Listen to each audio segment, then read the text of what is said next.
zero. ENN tonight is brought to you by Security Dodge. Go see Michelle Scalisi and come get some. Yeah. Welcome to ENN, everyone. Hello. Oh yeah. Hi. Let's start off by saying, let's say good evening to Michael. Well, then you're just ship-shifting. I think he got his point across, though. I mean, that's not how this works. No. Let's say good evening to Michael and Don. Well, And then- go ahead. I'm sorry. No, you're ready. It's you. And good evening to myself. Tell him Paulio sent you. You didn't have the guts to do it to his face. Yeah. Well, it wasn't about guts. It's just I didn't have, hey, Paul, you would have had to bring it up. Hey, Paul, want to hear my impression of you? People say it's really bad. Would you? Yeah, I don't know. Would you do that to Michael if we were talking to Tyson? No. No, I would, because that could be dangerous. Well, if he's on the phone, what's he going to do? Come through the phone and hit me? Is that really? So you got no problem. So if we get Tyson on the phone anytime, you have no issue with me going, hey, Mike, ask Michael K to do his impression of you. No. Thank you for being such a gentleman. I think it's great. It's flattering. It's perfect. I think, the difference is my Paul O'Neill one actually is flattering. Tell him Paulio sent you. No, it's not. It doesn't sound like him. but it's flat. But I don't make him sound stupid. I make him sound warm and friendly. Your Mike Tyson one. Thank you for being such a gentleman. People, you treat me with respect. It's perfect. I mean, that's not nice. Pitch perfect. It's not good either. It's perfect. He's a very scared man. Your imitation And then of... what's that one? Yeah, that's different. But your imitation of Michael's imitation of Tyson was spot on. Thank you. Thank you for tweeting me with respect. Beautiful. A lot of people don't tweet me with respect, but you tweet me with respect. I never said tweet. I said tweet. Do you have the respect cut over there, guys? This horrible Tyson impression that Michael did? There's so many to get through, I know. He's done several different bad ones. Several. Many. I don't think being such a gentleman. No, it's not that one. It's a different one. Oh, well. I want to thank you for treating me with respect. People don't do that. I don't say tweet. And I could see in your eyes you treated me with respect. It's a T and an R. You know what? I take it back. You did say treat, not tweet. Yep. You're just trying to make me look bad. I thought you said tweet. No, I said treat. So there's a bunch of rough audio to play from today, but let's play something. Let's start with some positive audio. Let's hear the end of the big game last night, okay? The Panarin game winner right here on 98.7 ESPN. Bouncing puck, Panarin has it, moves to the net, shoots, the net comes off, Rangers start to celebrate, the officials will get together. Donnie, what did you see? Well, the net was clearly off the moorings, but the ruling could be that if the Islanders were the ones that knocked it off, and the feeling was that it would have gone in had the net stayed on the moorings, there's a very good chance, guys, this can count. Here's the referee, Jake Brink. After review, we have a good goal on the ice. Rangers win 6-5 in overtime. You know, if they had Emmys, for radio, he just won an Emmy, Don. Who? Kenny or Don? The whole broadcast was terrific. Oh, stop being such a socialist. It's you. Not being a socialist. Hold on. So you're saying instead of crediting the whole broadcast, of which Don probably did 11%, right?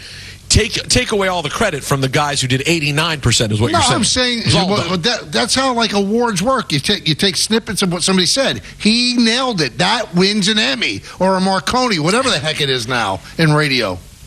Well, again, this doesn't happen without Ray Santiago. Oh, well, listen, they don't have to go to me. You know, enough. They don't have to go to me. But they did the right thing because it was right there. I was right to the right of the net. It was fun. It was really one of the best broadcasts I've been a part of. Were you wearing what was the situation? Were you wearing a headset, or you had headphones and a handheld? What was going on there? I had my handheld microphone, and then I had the headset on, and all right, so I was all set, listening to the broadcast, and all I did from a warmth standpoint, besides jacket and hat, is I did have long johns on. You just did long johns, thermal underwear. Was it a suit situation or? No, I went with a sport jacket with a sweater underneath. I mean, because I didn't get crazy because I wasn't really going to be seen other than the jacket. Except you were seen all over ABC waving. Yeah, TV. Yeah, you were on T-Way in the background. The first text I got from my wife was, "Put your hat on," because she could see me, and whenever there was anything in the corner. And I was not mugging for the camera. The picture that went on social media was me waving behind Subban and Messier. That there was a fan, I even believe it was an Islander fan, waving to me from the crowd, and I was waving back. I had no idea, so I was not mugging for the camera. I do apologize, although that's probably my best chance to be on ABC. And I think that's wrong. Intentionally being a yo-yo. No, I was not being a yo-yo, no. What you said was incorrect. What's that?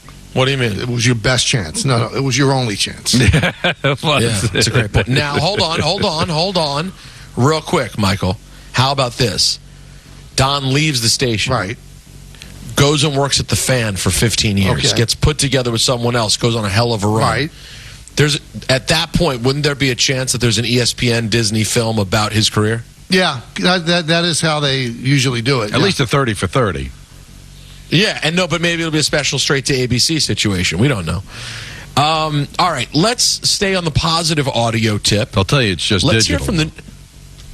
Go ahead. I'm sorry. Let's hear from the newest New York Yankee, Juan Soto, on this Yankee lineup. It's going to be fun. It's going to be really fun. I mean, we have a great lineup. I think it's going to be unbelievable from the top to the bottom. It's going to be great players right there. And I think we're going to try our best to have fun as much as we can with it. He was also asked about the keys to winning a championship. He knows he won one. Just play team baseball. That's all that matters. Try to drive that good vibe, trust in each other, and play good baseball. At the end of the day, we gotta put our egos away, and we gotta play as a team and try to do the little things when it matters. You know, that's what it takes you to the next level. The homers, the doubles, the big hits, they're gonna come, but you gotta do the little things first to get to that spot. He's gonna have such a great year. And all Yankee fans can hope for, and the A's go for, is that there's a chance they keep him. How about you want a scorching hot take here? What's that? Scorching hot. Scorching. This is hot off the press. Okay, I'm anxiously awaiting this. If he's phenomenal, right? I'm not saying he will surpass Aaron Judge in popularity, but he could become a real kid's favorite player. He could really give you that sort of Steph Curry, player of today kind of vibe that kids are very into. Well, he's not that much older than the kid. No, he's young. He's small. He plays exciting. Small? But he hits. But not small. I mean, how tall is he? He's a big man. You can see it live on tall? Yes earlier. Yes. He's a big guy. Okay. He feels small relative to. I'm sorry. Next to Judge and Stanton, he'll look more relatable to kids. Gargantuan people look small next to Judge. He's 6'2", which on this team is it's a Rosenberg plus. But his style of play is so fun. I just think he has a chance to become immensely popular on this team. Well, there you have it. Go out and get your Soto jerseys. You'll see. Yeah, see, but you'll see. I've enjoyed this man's Listen, work. I can't speak to what kids are going to identify, but for the people that want to go out and get a jersey and all that, well, there has to be some sort of feeling that he's going to be back. If this ends up being one and done, that's why it's the beauty of the Yankees. No name on the back. Right. Somebody else will be number 22 then. Don, what happens if Lil Marco, L-I-L Marco, comes up to you and says, Daddy, I love Juan Soto. I want his jersey. What do? You get him a jersey. Yankee jersey. That's it? Yeah, why wouldn't I do that? Why wouldn't I give my son... You don't try to talk him out of it? Come on. What is this, a clown show? No, let him figure it out for himself. I'm not forcing my son to listen, it's going to be very fluid, but we'll see whatever it is through, and then eventually he'll figure out what he wants to do, and then the lesson will be you stick with it.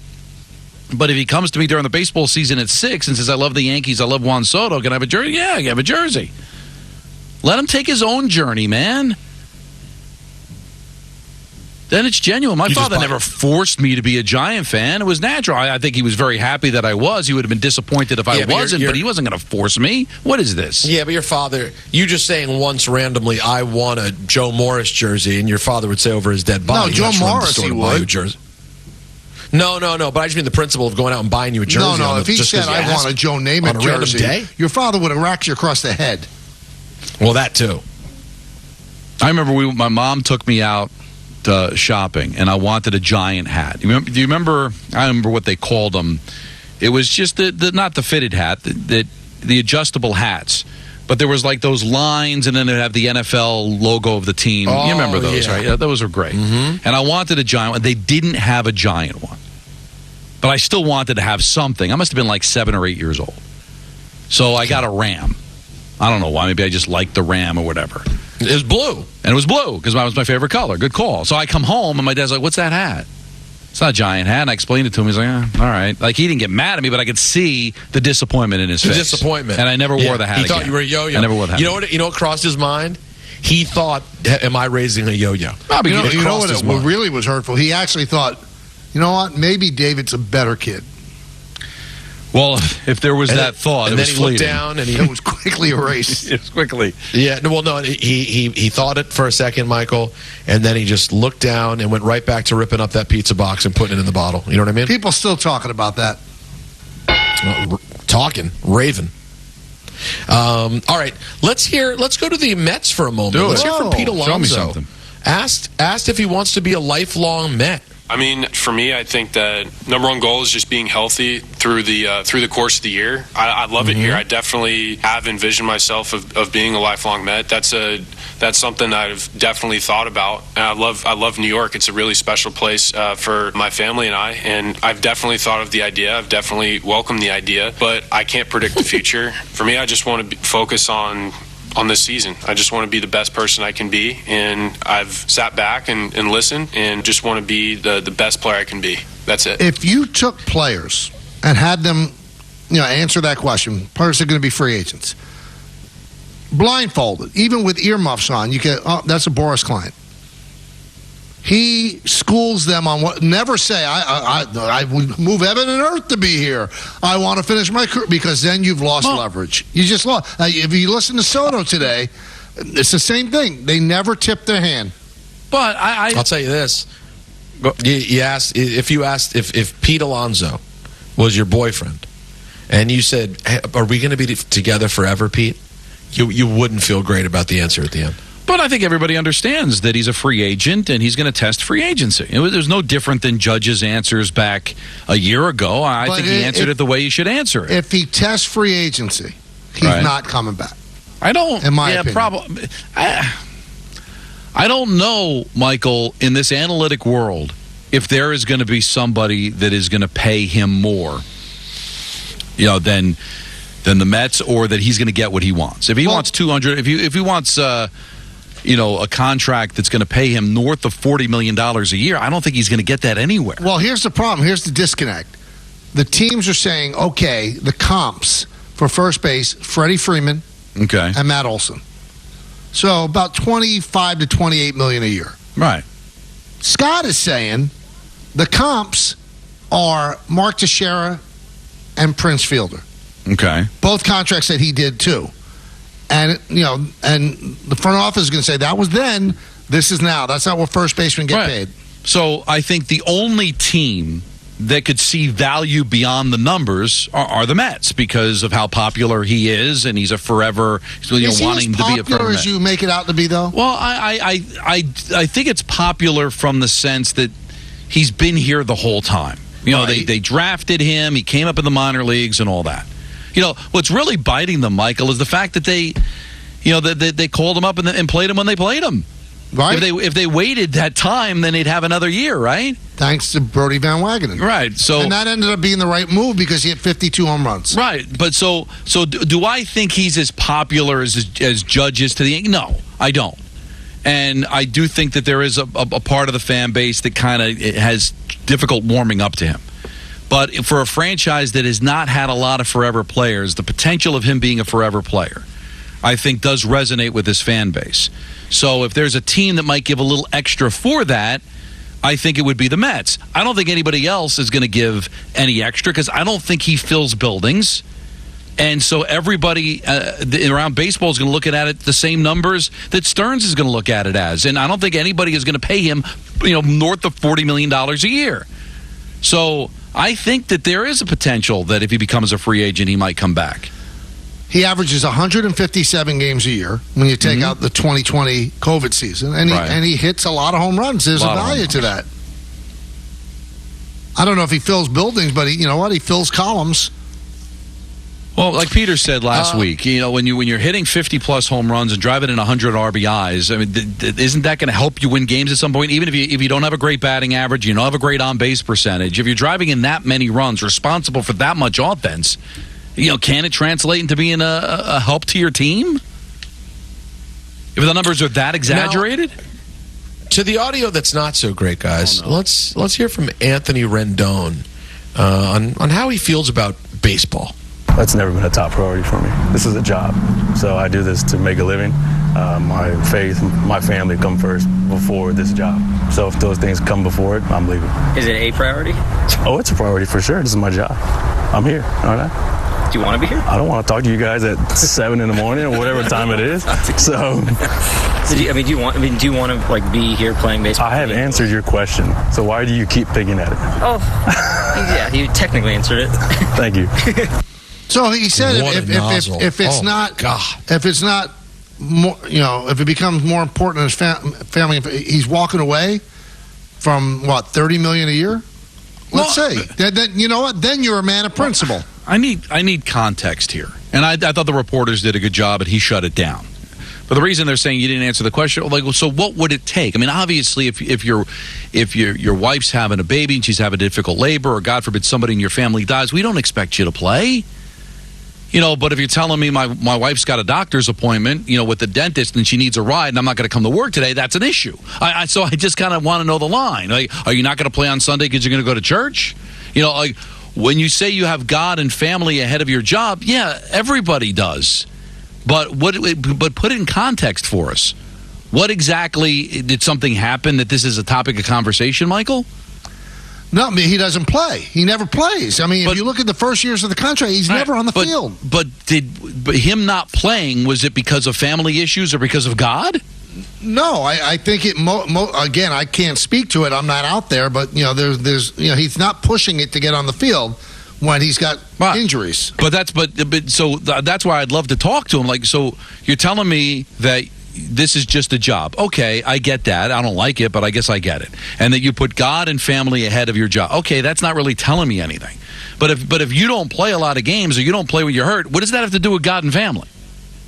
It's funny because the juxtaposition of him saying that, right?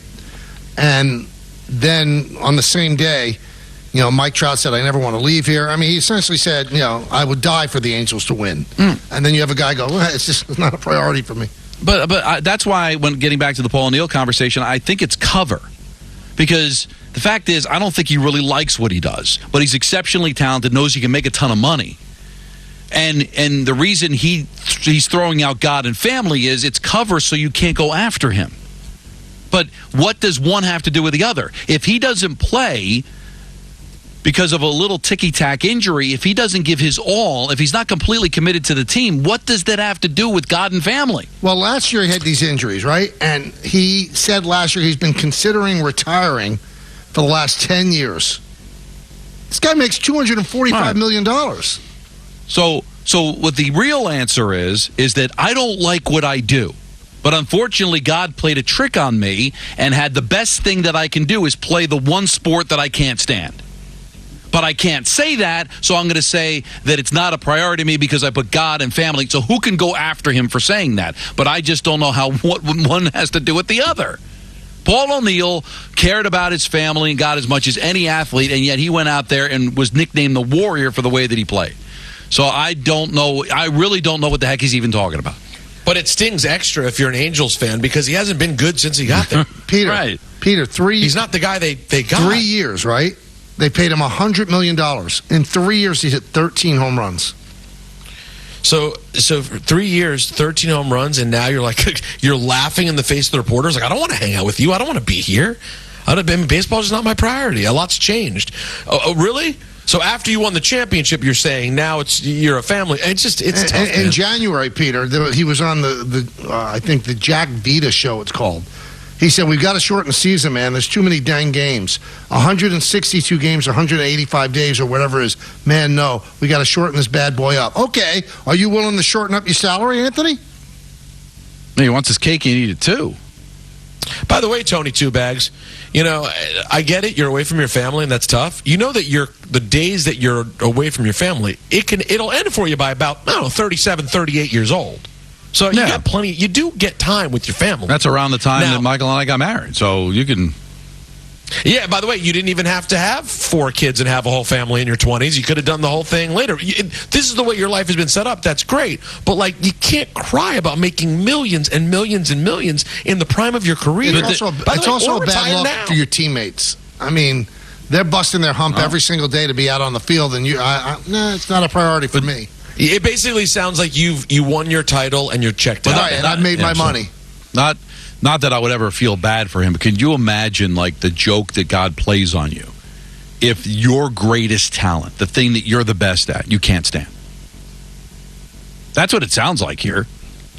He has no love for this game whatsoever.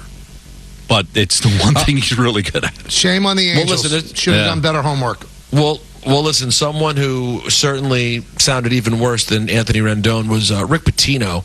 You guys have that Rick Pitino audio talking about his St. John's team after the loss? Oh, boy. That is unfortunate. That's not good. All right, let's hear it. We are so non-athletic that we can't guard anybody without fouling. It's been that way the year, but we came out in the second half and we knew they would come after us, but you have to move the ball, and we just took 4 minutes of rush shots. I think they're unathletic. I don't think they move well laterally. I don't think they're going to pick it up in the next week. I think they're slow laterally. I mean, Sean Conway gives you everything he can. He's slow laterally. About 5 guys are slow laterally. Even the Celtics, when we lost, I've enjoyed every minute being a Boston Celtic coach. Didn't like the fact that we lost in that following year, but this has been the most unenjoyable experience I've had since I've been coaching. Do you have any second thoughts of taking this job? No, not at all. It's not St. John's. It's my team. I think they're very respectful. They hear, but they don't listen. It's taken me a month to get them to throw bounce passes. Actually, 2 months to throw bounce passes. I was thinking of getting ready for Georgetown because Georgetown could definitely beat us. I'm not even thinking of the future at all. I'm just thinking of the next game and the next game and the next game, and that's it. Just try to get as many wins as you possibly can. What is wrong with you, man? They can't move laterally, Peter. I've heard that. Cannot move laterally. Let's hear something positive. Can I hear Jaromir Jagr getting his number 68 retired in Pittsburgh and shouting out his girlfriend yesterday? I want to say thanks to Dominica, my girlfriend. She's too young to remember I played in Pittsburgh, but